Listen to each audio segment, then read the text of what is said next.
Hello viewers, কাতল মাছ তো এমনি স্বাদ লাগে, কিন্তু সেটা যদি আবার একটু ভেজে রান্না করা হয় তাহলে কিন্তু দুর্দান্ত মজা লাগে, তাই না? অনেক টেস্ট লাগে আর কি। আর হচ্ছে যে মাছ ভেজে রান্না করা মানে স্বাদই অন্যরকম হয়, খুবই ভালো লাগে আর কি। লেগে ধরেছে, সমস্যা নাই।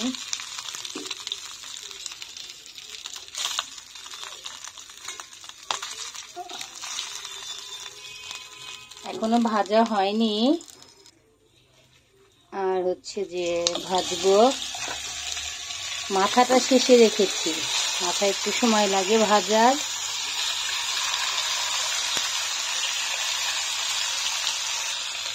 আসলে কাতল মাছের মাথাই হচ্ছে বেশি, মাথাটাই সবটুকু। মাছ কিন্তু তেমন নাই, বেশ বড় মাছই কিনেছিলাম, কিন্তু মাথাটাই হচ্ছে সবকিছু।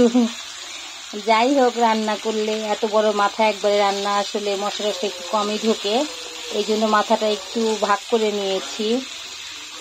তো ঠিক আছে, সবাই ভালো থাকবেন। আজকে শুক্রবারের কাজ অনেক বেশি, সবার বিশেষ করে মেয়েদের অনেক বেশি কাজ। সবাই ভালো থাকবেন। ওকে, বাই বাই।